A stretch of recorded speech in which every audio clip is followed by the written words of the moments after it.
पाकिस्तान और दुनिया भर में लाखों देखने और सुनने वालों को अरशद शरीफ का सलाम। नाज़रीन, शंघाई कोऑपरेशन ऑर्गेनाइजेशन का इजलास होने वाला है। उस हवाले से जो मेन टॉपिक है वो अफ़गानिस्तान है। अमरीकी पार्लिमान में आप देखें तो वहाँ भी अफ़गानिस्तान के हवाले से बातचीत हो रही है। पूरी दुनिया की तवज्जो इस वक्त अफ़गानिस्तान के ऊपर मरकूज़ है। प्राइम मिनिस्टर इमरान खान साहब ने भी आज एक इंटरव्यू दिया CNN को, जिसमें उन्होंने कहा कि 40 साल की जो जंग थी अफ़गानिस्तान की, उसके बाद अफ़गान लोगों का ये हक है कि उन्हें अपनी हुकूमत बनाने का पूरा मौका दिया जाए और अफ़गानिस्तान को एक दफ़ा फिर कियोस में ना धकेला जाए कि वहाँ पे बाकायदा तौर पे एक डिसफंक्शनल हुकूमत हो। और इसके फिर असरात अगर हुए, इस तरह से हुआ तो पूरे खित्ते में होंगे। जो इस वक्त इतलात आ रही हैं, जो थिंकिंग है US एडमिनिस्ट्रेशन की कि 20 साल वहाँ पे ट्रिलियंस ऑफ डॉलर्स लगाने के बाद अमेरिका जब वहाँ से गए तो एक आर्म लेंथ अप्रोच, वहाँ से डिस्टेंस आर्म लेंथ अप्रोच अपनाना चाह रहा है। और इतलात ये आ रही हैं कि इकनॉमिक कियोस किया जाए, इकनॉमिक कंडीशंस ऐसी क्रिएट की जाएं कि अफ़गान तालिबान की हुकूमत ना चल सके। बल्कि बात तो यहाँ तक भी है कि अफ़गान तालिबान पे जो सैंक्शंस हैं, US उन सैंक्शंस को हटाने के हक़ में नहीं है। अमरीकी पार्लिमान में इस तरह की बातचीत हो रही है। अमेरिका और उसके इत्तेहादी जब 15 अगस्त से पहले यहाँ से विड्रॉल था, अफ़गान तालिबान 15 अगस्त को एंटर हुए प्रेसिडेंशियल पैलेस काबुल में, तो उसके बाद विड्रॉल हुआ। लेकिन उससे पहले भी उन्होंने बाकायदा तौर पे अहमद मसूद से French intelligence, German intelligence, CIA उन सब ने राब्ते इस्टेब्लिश किए हुए थे अहमद मसूद से। और अमरुल्लाह सालेह का तो एक बैकग्राउंड है CIA के साथ, माजी की जो उनकी एसोसिएशन रही है शुरू से, तो उन्होंने एक बाकायदा तौर पर रेजिस्टेंस का ऐलान किया। और ये रेजिस्टेंस हुई उस जगह जिसे पंशेर वैली कहते हैं। ARY की न्यूज़ टीम, जिसमें मेरे साथ अदील राजा हमारे एग्जीक्यूटिव प्रोड्यूसर और हमारे प्रोड्यूसर अली उस्मान थे, हम लोग पंशेर वैली गए। और आज की रिपोर्ट में नाज़रीन आपको पंशेर वैली के वो वाक़यात, वो आपको हालात दिखाएंगे जो कि ग्राउंड पे एग्जिस्ट करते हैं। और ARY की टीम ये दावा कर सकती है कि एक्सक्लूसिव फुटेज पहली दफ़ा अहमद शाह मसूद के मज़ार का भी इस रिपोर्ट में आपको देखने को मिलेगा। और अहमद शाह मसूद के मज़ार तक अभी तक कोई और मीडिया टीम नहीं पहुंची 15 अगस्त के बाद कि वहाँ पे क्या हालात हैं। और जब से पंशेर रेजिस्टेंस का ऐलान किया गया था, रेजिस्टेंस की तरफ से ये दावा किया जा रहा है कि अभी भी पंशेर का काफ़ी सारा इलाका उनके पास है। लेकिन अफ़गान तालिबान का दावा है, और हमने खुद भी वहाँ पे देखा कि तकरीबन 95% इलाका अफ़गान तालिबान ने पंशेर वैली का काबू कर लिया। और एक थोड़ा सा हिस्सा है जिसे 5% कहा जा सकता है जहाँ पे अभी रेजिस्टेंस जारी है। इस हवाले से बहुत से इल्ज़ामात भी लगाए गए, पाकिस्तान के हवाले से भी, ख़ास तौर पे भारत की तरफ से। भारत ने काफ़ी ज़्यादा इन्वेस्टमेंट की हुई थी पूरे अफ़गानिस्तान में, और बाकायदा तौर पे NDS और रॉ का जो एक नेक्सस था पाकिस्तान के ख़िलाफ़ काम कर रहा था, वो सारा स्ट्रक्चर NDS का डिसमेंटल हो चुका है। जो NDS कहा जाता है कि दुनिया की शायद वाहिद इंटेलिजेंस एजेंसी थी जो यूनिफॉर्म में होती थी और काफ़ी ज़्यादा उनका होल्ड था। NDS की अब जो गाड़ियाँ हैं वो किसके इस्तेमाल में, वो भी आपको आज के प्रोग्राम में दिखाएंगे। और पंशेर वैली के मनाजिर क्या हैं, वहाँ पे हालात क्या हैं, अफ़गान तालिबान वहाँ पे गए किस तरह से, और अहमद शाह मसूद का जो मज़ार है उसकी बेसमेंट में क्या कुछ मौजूद था, वो भी आज आपको प्रोग्राम में बाकायदा तौर पे दिखाएंगे। कुछ वेपन्स भी वहाँ से मिले, वो क्या थे वो भी आपको दिखाएंगे। और नाज़रीन, मैं अपनी टीम को, अदील राज और अली उस्मान को क्रेडिट इसलिए देना चाहूँगा कि काफ़ी मुश्किल काम होता है कि एक ऐसी जगह जहाँ पे कॉन्फ्लिक्ट हो रहा हो वहाँ पे आप जाएं। और इस पूरी रिपोर्ट में जो सबसे ज़्यादा काम किया है वो अली उस्मान और अदील राजा ने किया है। और ARY न्यूज़ एक्सक्लूसिवली आपको आज जो रिपोर्ट दिखाने जा रहा है पंशेर वैली की, ये वो मनाजिर हैं जो आपको दुनिया में दीगर मीडिया पे इतना डीप इनग्रेस पंशेर वैली का कहीं नहीं मिलेगा। इस हवाले से कुछ मुश्किलात भी होती हैं, वो बाद में कभी आपके साथ शेयर करेंगे। आइए आज की ये एक्सक्लूसिव रिपोर्ट पंशेर वैली और पंशेर के हवाले से कि वहाँ पे क्या हालात हैं, किसके क्या दावे हैं, देखते हैं।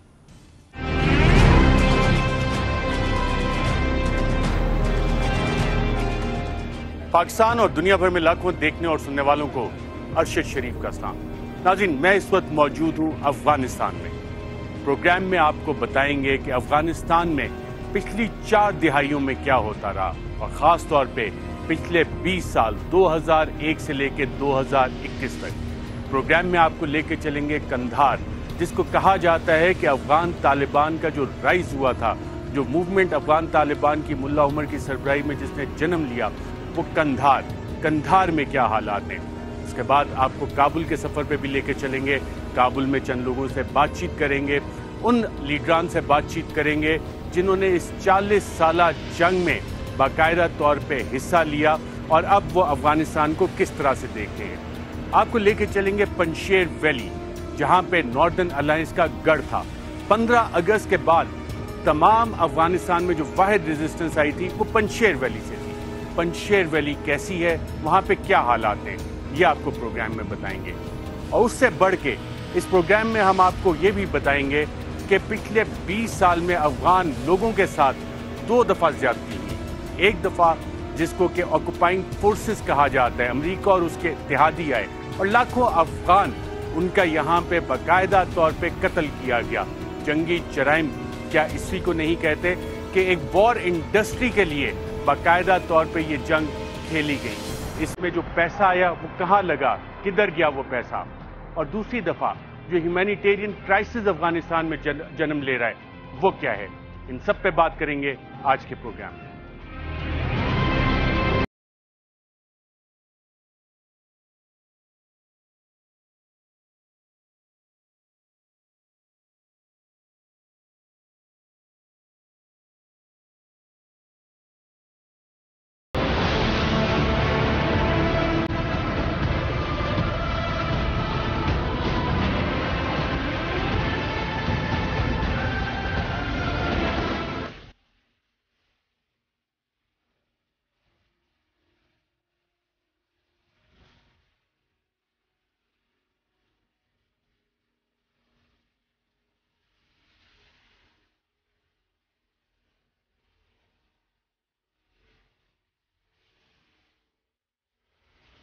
रोका हुआ था लोगों को, क्या मतलब ये तो तलाशी करना है ना। अच्छा, हाँ, तो ये काबुल में गड़बड़ ज्यादा है ना, इस तरह मसला है कि गाड़ी तो चुरी जाएगा, इस तरह पहुँचना है कि तो हालात बेहतर हुए हैं कुछ। हाँ, 15 अगस्त के बाद बिल्कुल सही, जराइम कम हुआ है। कम हुआ है, बहुत कम। कैसे कम हुआ है? बहुत ज्यादा कम हो गया। पहले तो कितना नाटो था, 42 मुल्क नाटो था, वो अभी जुर्म खत्म है। अब कैसे खत्म हुआ, वजह क्या है, क्यों खत्म हो गया जुर्म? अब शरियत है, जब एक आदमी काट के फिर चोरी करता है, नहीं करता है, उसका खौफ आ गया। हाँ। लोग खुश है, लोग बहुत खुश है, जिंदगी का कारोबार नॉर्मल हो गया। अभी तो नॉर्मल है, फिर सही हो जाएगा इंशाल्लाह। लोग अब आराम से काम पे आ रहे जा रहे। तो सबसे पूछो, चोर है ही नहीं है तो 1 बजे 2 बजे 3 बजे जा गए, कोई मसला नहीं, रात कोई मसला नहीं।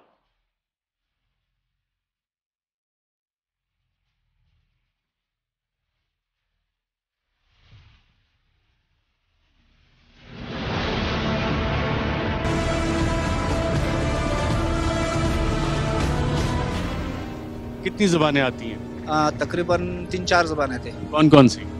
पश्तो आती है, फारसी है, उर्दू है, ये 3 ज़बान तो ये आते हैं। और उसके बाद में हमारे देश में जो छोटा छोटा कौम है, जैसे उज़्बेकी है, वो भी थोड़ा थोड़ा आता है, और फारसी तो आता ही है बस। यहाँ पे क्या कर रहे हैं, यहाँ पे क्या चेक कर रहे हैं? यहाँ पर हम लोग चेक पॉइंट कर रहा है, गाड़ी सब चेक कर रहा है, गाड़ी का जो कागज़ होता है, डॉक्यूमेंट्स, वही सब देख रहा है, ताकि यहाँ से जो लोगों ने गाड़ी माड़ी चुराया ये बाहर निकाल ना सके यहाँ से, और जो आम लोगों की गाड़ियाँ है वो लोग वापस दिया जाएगा। यहाँ पे जराइम जो है उसमें कोई कमी आई है 15 अगस्त के बाद? खुदा का फजल है, जब से यहाँ पर इस्लामिया इमारत आया है तो कोई ऐसा वाक़या नहीं हुआ है, ना लड़ाई है और ना कोई चोरी हुआ है। जहाँ पर भी थोड़ा भी कैश हुआ है, चोरी मेरी कुछ हुआ है, साथ साथ वो आदमी पकड़ा गया है, तो इसलिए अभी कोई खास जराइम तो नहीं हुआ है। जराइम में कमी की वजह क्या है? ये लोगों की खुशहाली है, हमारा आवाम की खुशहाली है। जितना भी हमारा देश के आवाम है वो हमारा साथ खड़ा है, तो इस वजह से यहाँ पर जराइम कम है, क्योंकि जहाँ पर मुजरिम लोग होता है या जुर्म करता है, उससे पहला आवाम लोग हमें खबर देता है, वहाँ पर जाके इकराम करता है। आम लोगों में इंटेलिजेंस का सेटअप फैला हुआ है? हाँ। कितना इफेक्टिव है, कितना कारआमद सेटअप है? अल्हम्दुलिल्लाह इस्लामिया इमारत सिकुम इस्तिखबाराती कसान दी